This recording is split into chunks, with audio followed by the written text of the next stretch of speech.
এদিকে আজকের সবচেয়ে বড় খবর, ট্রাম্পকে তোয়াক্কা না করেই রাতভর ভয়ঙ্কর হাইপারসনিক মিসাইল হামলা করল ইরান। তছনছ ইসরায়েল, বাংকারে রোকাচ্ছে লক্ষ লক্ষ ইসরায়েলি। থাকছে বিস্তারিত প্রতিবেদনে। সৌদি আরবে মার্কিন স্থাপনা আছে, সুতরাং সেখানে হামলা চালাচ্ছে। এখন বিষয়টা চালাচ্ছে যে সৌদি আরবের মাটিতেই তো স্থাপনা। এদিকে সাক্ষাৎকার চলাকালীন সাইরেন, প্রাণ বাঁচাতে ছুটলেন সাবেক ইসরায়েলি কর্মকর্তা। থাকছে বিস্তারিত প্রতিবেদনে। যুক্তরাষ্ট্র ও ইসরায়েলের কাছে হার মানাতো দূরের কথা, উল্টো দীর্ঘমেয়াদী রক্তক্ষয়ী যুদ্ধের পূর্ণ প্রস্তুতির ঘোষণা দিল ইরান। শুধু তাই নয়, রণাঙ্গনে শীঘ্রই এমন সব নতুন প্রজন্মের অস্ত্র নামানোর হুঁশিয়ারি দিয়েছে তেহরান, যা এর আগে যুদ্ধক্ষেত্রে শত্রুপক্ষ কখনোই দেখেনি। শুক্রবার ইরানের ইসলামিক রেভলিউশনারি গার্ড কোরের মুখপাত্র brigadier general Ali Mohammad Naini press টিভিকে দেওয়া এক সাক্ষাৎকারে এই তথ্য জানিয়েছেন। এদিকে রাতেই ভয়ঙ্কর হামলার হুমকি ট্রাম্পের, জবাব দিতে মরিয়া ইরানও।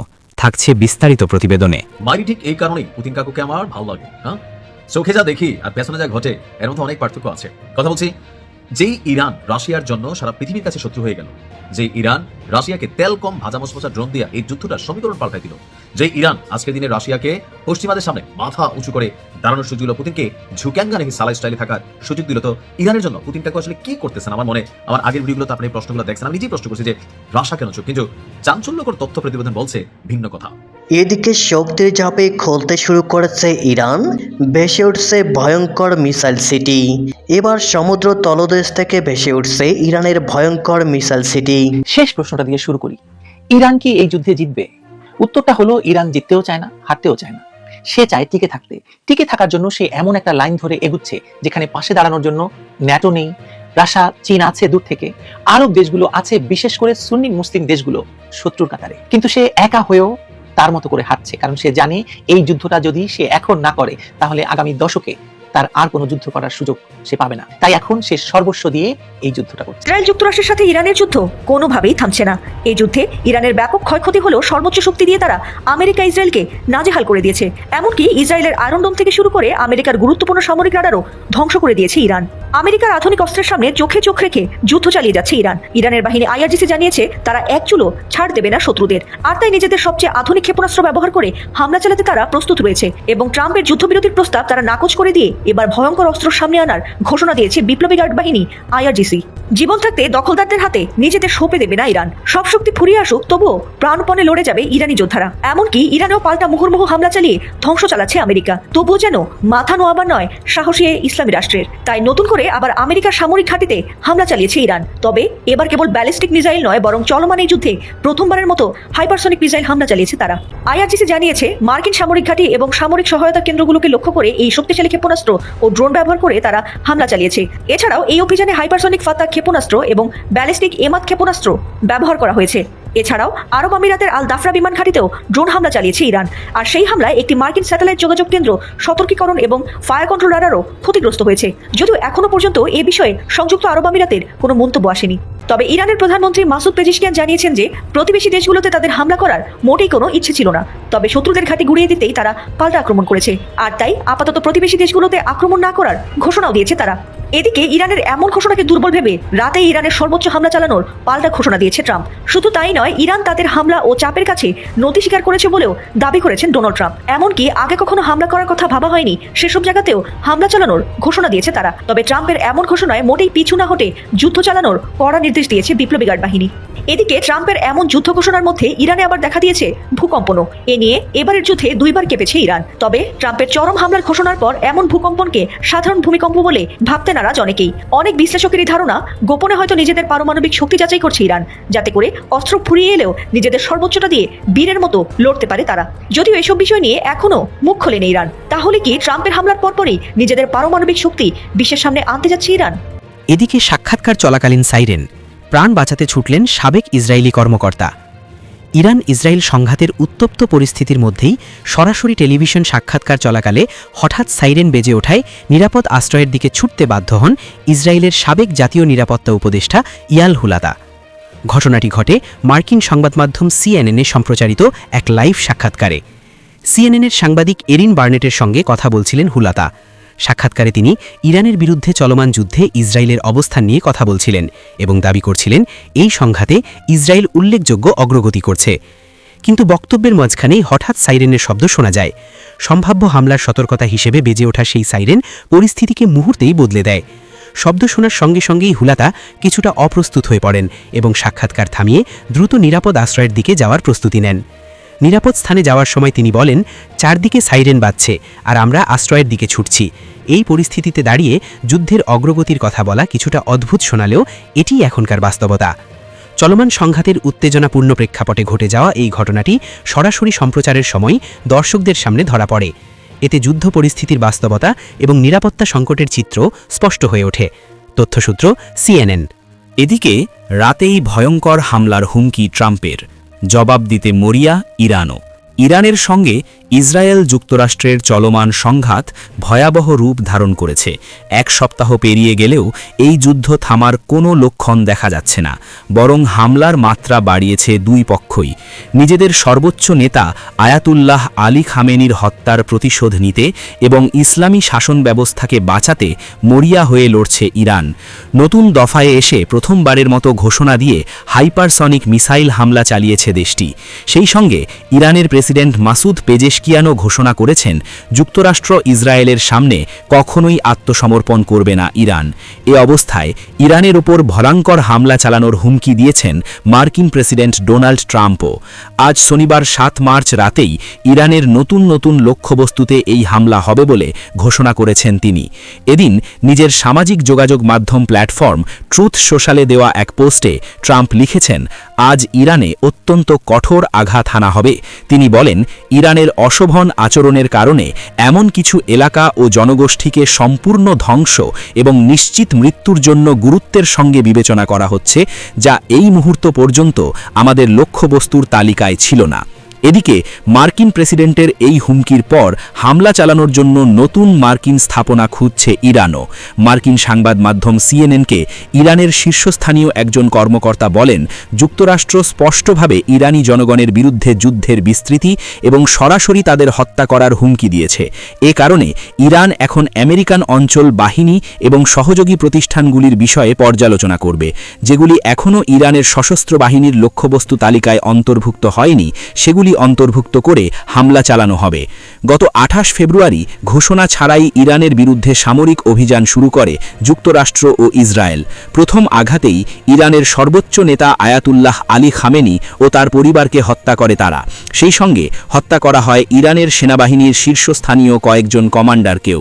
এর জবাবে ইসরায়েল এবং উপসাগরীয় অঞ্চলসহ বিভিন্ন দেশে থাকা মার্কিন স্বার্থ সংশ্লিষ্ট স্থাপনাগুলোতে ক্ষেপণাস্ত্র ও ড্রোন হামলা শুরু করে ইরানও। 8 দিন ধরে চলমান এই হামলা পাল্টা হামলায় ইতোমধ্যে ভয়ঙ্কর যুদ্ধক্ষেত্রে পরিণত হয়েছে পুরো মধ্যপ্রাচ্য। এদিকে শক্তির চাপে খুলতে শুরু করেছে ইরান, ভেসে উঠছে ভয়ঙ্কর মিসাইল সিটি। এবার সমুদ্র তলদেশ থেকে ভেসে উঠছে ইরানের ভয়ঙ্কর মিসাইল সিটি। এবার ভেসে উঠছে ইরানের সমুদ্র তলদেশে থাকা মিসাইল সিটি। অস্তিত্ব টিকিয়ে রাখার লড়াইয়ে লুকানো মিসাইল সিটি প্রকাশ্যে আসছে বলে জানা গেছে দেশটির গণমাধ্যমের খবরে।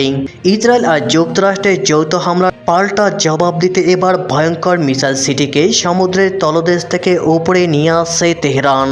ট্রাম্প ঘোষণা করেছেন, আজই ইরানে ভয়ঙ্কর হামলা চালানো হবে। মার্কিন প্রেসিডেন্টের ভাষ্য অনুযায়ী ইতিহাসের অন্যতম সেরা ভয়াবহ হামলা হতে যাচ্ছে তেহরানে। আর এই ঘোষণার পরপরই আলোচনায় এসেছে সমুদ্র তলদেশে থাকা মিসাইল সিটির প্রকাশ্যে আসার বিষয়টি। বিশেষজ্ঞদের মতে, ইরান যদি শেষ আঘাত করার সিদ্ধান্ত নেয়, তবে পরবর্তী যুদ্ধ হবে মাত্র কয়েক ঘন্টার। কারণ মিসাইল সিটির মতো প্ল্যাটফর্ম ব্যবহার করে ইরান প্রথমেই ব্যাপক মিসাইল ছুড়তে সক্ষম। অন্যদিকে ইসরায়েল তা প্রতিহত করতে গিয়ে স্টক কমিয়ে ফেলে চূড়ান্ত আঘাত শুরু করবে ইরান। এতেই লন্ডভন্ড হয়ে যাবে ইসরায়েল, পৃথিবীর মানচিত্র থেকে মুছে যাবে ইসরায়েল। 1 ঘন্টার ব্যবধানে লক্ষ লক্ষ মিসাইল ছুড়তে সক্ষম হবে ইরান। এতে করে পৃথিবীর মানচিত্র থেকে মুছে যাবে ইসরায়েল নামক দেশটি। সৌদি আরবে মার্কিন স্থাপনা আছে, সুতরাং সেখানে হামলা চালাচ্ছে। এখন বিষয়টা চালাচ্ছে যে সৌদি আরবের মাটিতেই তো স্থাপনা। যুদ্ধের ব্যাপারে ডোনাল্ড ট্রাম্প একটা অদ্ভুত দাবি করেছে, বলছে যে ইরান প্রতিবেশীদের কাছে আত্মসমর্পণ করেছে।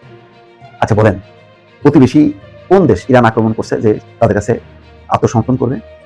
বিষয়টা হচ্ছে ইরান একটা ভালো পলিটিক্স খেলে দিছে। সে বলছে যে ঠিক আছে, তারা তো ক্ষুব্ধ, সৌদি আরব, সংযুক্ত আরব আমিরাত, কুয়েত, কাতার, তারা মানে তাদের সার্বভৌমত্ব লঙ্ঘন করছে ইরান, সেখানে ক্ষুব্ধ। তারা বলছে ওকে ঠিক আছে, যদি ইরান আক্রান্ত না হয় তাহলে সে আক্রমণ করবে না। কারণ ইরান কি বলছে যে সে মার্কিন ঘাঁটি, দূতাবাস, যেখানে যেখানে মার্কিন স্থাপনা আছে সেখানে তারা হামলা করবে। ইরান বলেনি যে সে সৌদি আরবের বিরুদ্ধে যুদ্ধ ঘোষণা করছে। ইরান বলছে যে সে মার্কিন এবং মার্কিন স্বার্থের সংশ্লিষ্ট প্রতিষ্ঠানের বিরুদ্ধে যুদ্ধ ঘোষণা করছে। তো সেই প্রতিষ্ঠান যেখানে থাকবে সেখানে হামলা করবে, এটি নিয়ম। সেই কাজটাই করছে। এতে ডোনাল্ড ট্রাম্প বুঝতে পারছে সে ধরা খাইছে। কারণ এখন মধ্যপ্রাচ্যের দেশগুলো চেপে ধরবে যে তুমি আক্রমণ করতে পারবে না, তুমি আক্রমণ করলে আমাদের উপর আক্রমণ করবে। সেইটাকে ঘুরায় এখন ডোনাল্ড ট্রাম্প দাবি করছে যে ইরান মধ্যপ্রাচ্যের প্রতিবেশী দেশগুলোর কাছে কার্যত আত্মসমর্পণ করেছে। একই সঙ্গে তিনি সতর্ক করে বলেছেন আজ ইরানের উপর খুব কঠোর হামলা হতে পারে। হামলা হতে পারে এই কারণে যে ইরানকে ঠেকানো যাচ্ছে না। ইরান ক্রমাগতভাবে হামলা করছে, তাতে শুধু ইসরায়েল না, মধ্যপ্রাচ্যে যেখানে যেখানে মার্কিন ঘাঁটি আছে, যে ঘাঁটিগুলো দিয়ে ইরানকে সে আক্রমণ করছিল সেই ঘাঁটিগুলো কার্যত অচল হয়ে যাচ্ছে। ট্রাম্প তার প্ল্যাটফর্ম যোগাযোগ মাধ্যম ট্রুথ সোশ্যালে দেওয়া বার্তায় বলছে যে ইরান প্রতিবেশী দেশগুলোর কাছে ক্ষমা চেয়েছে এবং প্রতিশ্রুতি দিয়েছে যে তারা আর তাদের দিকে হামলা চালাবে না। তাই কি বিষয়টা আমার মনে হয় না। ট্রাম্প দাবি করেন এই প্রতিশ্রুতি এসেছে কেবল যুক্তরাষ্ট্র এবং ইসরায়েলের নিরবিচ্ছিন্ন হামলার কারণে, মানে এটাও তাদের ক্রেডিট। আসলে মোটেও তা না, বরং ইরানের এই পলিটিক্সটা ভালো পলিটিক্স, যে সে সৌদি আরবে মার্কিন স্থাপনা আছে সুতরাং সেখানে হামলা চালাচ্ছে। এখন বিষয়টা দাঁড়াচ্ছে যে সৌদি আরবের মাটিতেই তো স্থাপনা, তো সুতরাং সবাই এখন ঘুম হারাম করে ফেলছে যে ভাই ঠিক আছে, তোমার ওখানে আমি হামলা চালাবো না, তুমি আমেরিকাকে বলো ইরানে হামলা না চালাতে। তিনি বলছেন ইরানের খারাপ আচরণ অব্যাহত থাকলে এমন কিছু এলাকা এবং গোষ্ঠীকে লক্ষ্যবস্তু করা হতে পারে যেগুলো আগে হামলার তালিকায় ছিল না। ট্রাম্পের ভাষ্য, পূর্ণ ধ্বংস ও নিশ্চিত মৃত্যু বিষয়টি এখন গুরুতরভাবে বিবেচনায় রয়েছে। এগুলো হুমকি দামকে মারতেছে। এর আগে মাসুদ পেজেশকিয়ান এক বার্তায় বলছে দেশটির অন্তর্বর্তী নেতৃত্ব পরিষদ প্রতিবেশী দেশগুলোর উপর হামলা বন্ধের সিদ্ধান্ত অনুমোদন করেছে, তবে শর্ত রাখা হয়েছে যদি ওই দেশগুলো থেকে ইরানের উপর হামলা না হয়। এটা পরিষ্কার। তো ওই দেশগুলো ছাড়া তো হামলা করবে কি করে? আমেরিকা থেকে তো ক্ষেপণাস্ত্র ছুড়ে ইরানকে আক্রান্ত করা যাবে না। তো এই জন্যই তো মানে বিভিন্ন জায়গায় ঘাঁটি করছে আমেরিকা, যাতে ইরানকে আক্রমণ করা যায়। এরপরই ইরানের রেভলিউশনারি গার্ডস কোর বিবৃতিতে বলছে ইরানের উপর হামলা অব্যাহত থাকলে যুক্তরাষ্ট্র এবং ইসরায়েলের সব সামরিক ঘাঁটিকে প্রাথমিক লক্ষ্যবস্তু হিসেবে বিবেচনা করা হয়। তারপরই বলেছে যে তারা যখন এই ব্যাখ্যা দিচ্ছে যে আত্মসমর্পণ করছে, কোনো আত্মসমর্পণ না। যদি মানে আমিরাতের মাটি থেকে, ওমানের মাটি থেকে বা সীমানা থেকে যদি ইরানের উপর হামলা হয়, সেই জায়গায় ইরানও হামলা করবে।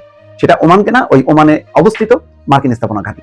ভালো একটা গেলা করে পড়ছে প্রতিবেশী দেশগুলো এবং মার্কিন যুক্তরাষ্ট্র এবং ইসরায়েল।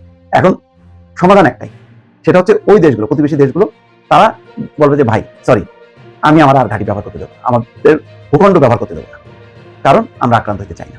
এইটা যদি তারা এখন বলতে পারে তাহলে সমাধান, নতুবা সমাধান নেই। ঠিক এই কারণেই পুতিন কাকুকে আমার ভালো লাগে। হ্যাঁ, চোখে যা দেখি আর পেছনে যা ঘটে এর মধ্যে অনেক পার্থক্য আছে। কথা বলছি, যেই ইরান রাশিয়ার জন্য সারা পৃথিবীর কাছে শত্রু হয়ে গেল, যে ইরান রাশিয়াকে তেল কম ভাজা মশমশা ড্রোন দিয়া এই যুদ্ধটার সমীকরণ পাল্টাই দিল, যে ইরান আজকের দিনে রাশিয়াকে পশ্চিমাদের সামনে মাথা উঁচু করে দাঁড়ানোর সুযোগ দিল, পুতিনকে ঝুক্যাঙ্গা নাকি সালাই স্টাইলে থাকার সুযোগ দিল, তো ইরানের জন্য পুতিন কাকু আসলে কি করতেছেন? আমার মনে, আমার আগের ভিডিওগুলোতে আপনি এই প্রশ্নগুলো দেখছেন, আমি নিজেই প্রশ্ন করছি যে রাশিয়া কেন চুপ, কিন্তু চাঞ্চল্যকর তথ্য প্রতিবেদন বলছে ভিন্ন কথা।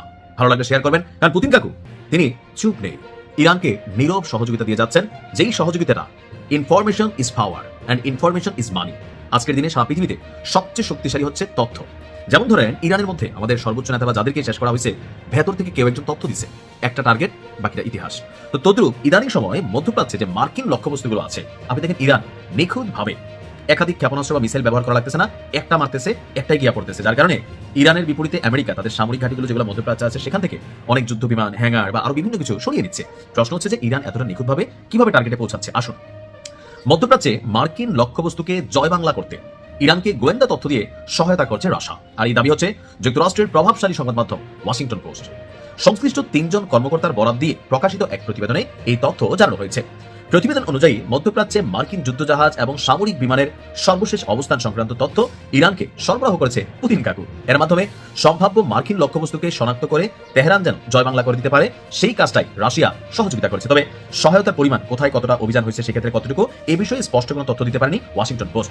প্রতিবেদনটি বলছে গত শনিবার যুক্তরাষ্ট্র এবং ইসরায়েল তেহরানের বিরুদ্ধে হামলা শুরু করার পর ইরানের সামরিক বাহিনীর যে মার্কিন লক্ষ্যবস্তুগুলো আছে সেগুলো শনাক্ত করার সক্ষমতা আপনার ততটা ইরানের আর্মি বা যে ক্ষেপণাস্ত্র মিসাইলগুলো আছে তাদের এতটা ছিল না। তবে রাশিয়া তলে তলে ইরানকে এই সাপোর্ট দিয়ে এই অভিযানগুলোকে সাফল্যমণ্ডিত করতে সহায়তা করেছে। এ বিষয়ে হোয়াইট হাউসের এক মুখপাত্র সরাসরি রাশিয়াকে ইরানকে মিলাইয়া একটা বক্তব্য দিচ্ছে যে রাশিয়া ইরানকে সমর্থন দিচ্ছে। অন্যদিকে ওয়াশিংটনের রুশ দূতাবাস এবং নিউ ইয়র্কে জাতিসংঘে রাশিয়ার স্থায়ী মিশনের পক্ষ থেকেও কোনো রকম প্রতিক্রিয়া দেওয়া হয়নি, অর্থাৎ ঘটনার সামনে আসলেও বলা হয়নি। এখন বক্তব্য হচ্ছে রাশিয়া কি এটা স্বীকারোক্তি দিবে? না, এটা কেন স্বীকারোক্তি দিবে না এটা একটু মাথায় রেখেন। মেইন কারণই হচ্ছে যে যদি স্বীকারোক্তি দেয় রাশিয়াকে অনেক ধরনের বাটে পড়তে হবে। ব্যবসা বাণিজ্য এমনি রাশিয়া ইউক্রেন যুদ্ধ নিয়ে অনেক ধরনের নিষেধাজ্ঞা বা ধরেন ঝামেলার মধ্যে কিন্তু সময়টা কাটাচ্ছে। তো এই মুহূর্তে এসে ইরানের পক্ষে প্রকাশ্যে অবস্থান নিলে রাশিয়াকেও আপনার নানান ধরনের নিষেধাজ্ঞা অথবা পশ্চিমা শক্তিগুলোর মুখোমুখি হতে হবে। আমার কথা হচ্ছে প্রকাশ্যে দরকার নাই, গোপনে গোপনে এই ধরনের সহযোগিতা অব্যাহত রাখুক Russia. Best of luck Putin কাকু। শেষ প্রশ্নটা দিয়ে শুরু করি, ইরান কি এই যুদ্ধে জিতবে? উত্তরটা হলো ইরান জিততেও চায় না, হারতেও চায় না। সে চায় টিকে থাকতে। টিকে থাকার জন্য সে এমন একটা লাইন ধরে এগুচ্ছে যেখানে পাশে দাঁড়ানোর জন্য ন্যাটো নেই, রাশিয়া চীন আছে দূর থেকে, আরব দেশগুলো আছে, বিশেষ করে সুন্নি মুসলিম দেশগুলো শত্রুর কাতারে। কিন্তু সে একা হয়েও তার মতো করে হাঁটছে, কারণ সে জানে এই যুদ্ধটা যদি সে এখন না করে তাহলে আগামী দশকে তার আর কোনো যুদ্ধ করার সুযোগ সে পাবে না। তাই এখন সে সর্বস্ব দিয়ে এই যুদ্ধটা করছে। মধ্যপ্রাচ্যের এই যুদ্ধকে যদি ধর্মীয় লড়াই বলে মনে হয় বা ধর্মযুদ্ধ বলে মনে হয় তাহলে ইরানের ভূমিকা দেখে অবাক না হয়ে পারা যায় না। এই এলাকার কথিত ধার্মিক নেতাদের বা ধর্ম রাষ্ট্রগুলোর সরাসরি সমর্থন ছাড়াই ইরান যেন একটা অদৃশ্য ধর্মযুদ্ধের নেতৃত্ব দিচ্ছে, যেখানে তারা নিজেদের অস্তিত্বকে ইসলামী আদর্শের সাথে জড়িয়ে ফেলেছে। কিন্তু এটা কোনো পুরনো ধর্মগ্রন্থের যুদ্ধ নয়, এটা কৌশল, প্রযুক্তি আর বেঁচে থাকার লড়াইয়ের মিশেল। সাম্প্রতিক দিনগুলোতে যা ঘটেছে তা আমেরিকা আর ইসরায়েলের সম্মিলিত আক্রমণ ইরানকে গভীর সংকটে ফেলেছে, কিন্তু ইরানের পাল্টা জবাব দেখে মনে হয় তারা এই যুদ্ধকে সামরিক লড়াই নয়, শুধু একটা বৃহত্তর আদর্শের লড়াই হিসেবেও দেখছে।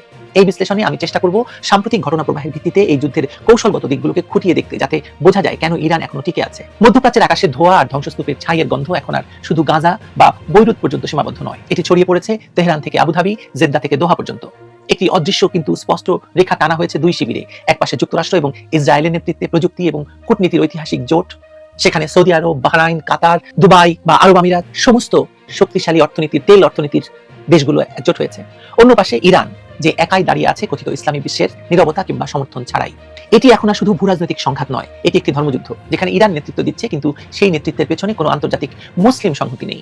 এমনকি বাংলাদেশের ইসলামিক দলগুলো শুক্রবারে যারা সাধারণত ইসরায়েলের বিরুদ্ধে আমেরিকার বিরুদ্ধে মাঠে নামে, তারা পর্যন্ত নিশ্চুপ, তারা শেখ হাসিনাকে ইসলামের শত্রু মনে করে, কিন্তু যারা পুরো ইসলামিক বিশ্বকে আক্রমণ করছে, আক্রান্ত করছে, তাদেরকে মনে করে না। বিস্ময়কর নয়? এই যে ইরান শুধু তার নিজস্ব নির্মিত একটি অদম্য প্রতিশোধমূলক যন্ত্র ইসলামিক রেভলিউশনারি গার্ড কর্পস বা IRGC নিয়ে এখনো টিকে আছে, সেটাই বিস্ময়কর আসলে। গত কয়েকদিনের ঘটনা প্রবাহ দেখিয়েছে যুক্তরাষ্ট্র এবং ইসরায়েলের যৌথ অভিযান এপিক ফিউরি ইরানের উপর যে ধারাবাহিক হামলা চালিয়েছে তা কেবল সামরিক টার্গেট নয়, বরং জাতীয় অহংকার এবং সার্বভৌমত্বকে ধূলিসাৎ করার একটি সুপরিকল্পিত প্রচেষ্টা। তাদের গোলাবর্ষণে ইরানের 150টিরও বেশি শহরের 5 শতাধিক স্থান ক্ষতিগ্রস্ত হয়েছে, নিহতের সংখ্যা শতাধিক ছাড়িয়েছে। কিন্তু এই সর্বাত্মক আক্রমণের জবাবে ইরান যা করেছে তা পশ্চিমা গোয়েন্দা মহলের অনেকের গণনার মধ্যে ছিল না। ইরান শুধু প্রতিশোধ নেয়নি, বরং একটি কৌশলগত বার্তা দিচ্ছে। তাদের হাতে রয়েছে এমন একটি অস্ত্র যা বর্তমান বিশ্বের যে কোনো ক্ষেপণাস্ত্র প্রতিরক্ষা ব্যবস্থাকে অকার্যকর করে দিতে পারে। ইসরায়েলের হাইফা শহরের উপকূলে নৌবাহিনীর গুরুত্বপূর্ণ ঘাঁটিতে ইরানের ফাত্তা 2 হাইপারসনিক মিসাইলের আঘাতে জার্মানির তৈরি ডলফিন ক্লাসের 5টি সাবমেরিন গুরুত্বপূর্ণ বা সম্পূর্ণ ধ্বংস হয়ে গেছে। মাত্র 4 মিনিটের মধ্যে ইরান থেকে ইসরায়েলে আঘাত হানতে সক্ষম এই মিসাইল সম্পর্কে পেন্টাগনের গোপন নথিতেই স্বীকার করা হয়েছে যে বর্তমানে এমন কোনো প্রযুক্তি নেই যা একে রুখতে পারে।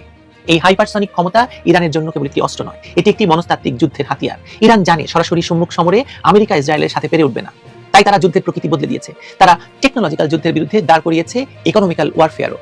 ইরানের হামলা শুধু মার্কিন ঘাঁটিতে সীমাবদ্ধ নেই, বরং তারা সৌদি আরবের আরামকোর মতো বিশ্বের বৃহত্তম তেল শোধনাগার, আরব আমিরাত এবং কাতারের বিলাসবহুল হোটেল এবং বাণিজ্যিক কেন্দ্রগুলোকে টার্গেট করেছে। তাদের কৌশল স্পষ্ট, তেলের দাম ব্যারেল প্রতি $70 থেকে $90 বা $200 নিয়ে যাওয়া। যখন বিশ্ববাজারে তেলের দাম অস্থির হয়ে উঠবে, তখন ইরানের তেলের উপর নির্ভরশীল রাষ্ট্রগুলোই যুদ্ধবিরতির চাপ সৃষ্টি করবে। ইরান এই সংঘাতকে একটি কৌশলগত অচল অবস্থায় নিয়ে যেতে চায়, যেখানে অর্থনীতি হয়ে উঠবে নিরন্তর যুদ্ধের প্রধান মাঠ। ইরানের যুদ্ধ কৌশলের মূলে রয়েছে একটা চালাকি, যাকে বলা যায় ওয়ারফেয়ার ক্যামোফ্লেজ। তারা শাহেদ ড্রোন দিয়ে ক্লাস্টার অ্যাটাক চালায়, সাথে ব্যালিস্টিক এবং ক্রুজ মিসাইল ব্যারেজ। এই মিশ্রণটা প্রতিপক্ষের এয়ার ডিফেন্স সিস্টেমকে বিভ্রান্ত করে দেয়, কারণ রাডারগুলো একসঙ্গে ড্রোন, মিসাইল আর অন্যান্য হুমকি সামলাতে গিয়ে অভিভূত হয়ে পড়ে। এখন শোনা যাচ্ছে ইরান যে কোনো মুহূর্তে তাদের হাইপারসনিক মিসাইল ব্যবহার করবে, বা ইতিমধ্যে করেছে। ফাত্তা 2 এর কথা তো আগেই বলেছি। ফাত্তা 2 নামের এই অস্ত্র দিয়ে আমেরিকা এবং ইসরায়েলের মধ্যে ব্যাপক উদ্বেগ তৈরি হয়েছে। 2023 সালে ইরান এটা তৈরির ঘোষণা দিয়েছিল, কিন্তু তখন অনেকে তাকে গুজব বলে উড়িয়ে দিয়েছিল। কিন্তু এখন যুদ্ধের সময়, যুদ্ধের মাঝখানে এই মিসাইলের সম্ভাব্যতা নিয়ে নতুন করে প্রশ্ন উঠেছে। হাইপারসনিক মিসাইল ভয়ঙ্কর, কারণ এর গতি শব্দের চেয়ে 5 গুণ বেশি এবং এর অপ্রত্যাশিত পথ জিগজ্যাগ করে যায়, যা কোনো ডিফেন্স সিস্টেম প্রেডিক্ট করতে পারে না। বিশ্বের কোনো সংস্থা এগুলোকে পুরোপুরি মনিটর করতে পারে না, যদিও আমেরিকা এবং ন্যাটোর কিছু স্পেস ভিত্তিক সেন্সর আছে যা কিছুটা সক্ষমতা অর্জন করেছে বলে তারা দাবি করে। এই কনটেক্সটের যদি চিন্তা করেন আপনি, ওমান উপসাগরে আমেরিকার আব্রাহাম লিঙ্কন ক্যারিয়ার স্ট্রাইক গ্রুপের কথা, এটা একটা অজেয় শক্তি বলে মনে হয়। Aegis defence system, destroyer, F-35 stealth বিমান সব মিলিয়ে এই আব্রাহাম একটা অজেয় একটা ব্যাপার, তাকে কেউ জয় করতে পারবে না। 4 দিন আগে ইরানের হামলা এটা ক্ষতিগ্রস্ত হয়েছে বলে খবর এলেও আমেরিকান সেন্টকম বলছে কোনো মিসাইল অ্যাটাক তাকে ছুঁতে পারেনি। কিন্তু যদি ইরান সত্যি হাইপারসনিক মিসাইল ব্যবহার করে তাহলে ক্যামোফ্লেজ কৌশলটা কাজে আসবে। প্রথমে ড্রোনের ঝাঁক পাঠিয়ে সাথে কামিকাজি ড্রোন, তারপর ক্রুজ এবং সর্বশেষে ব্যালিস্টিক মিসাইল। এতে এজিস সিস্টেম স্যাচুরেটেড হয়ে পড়বে আর সেই ফাঁকে হাইপারসনিক মিসাইল ঢুকে পড়বে।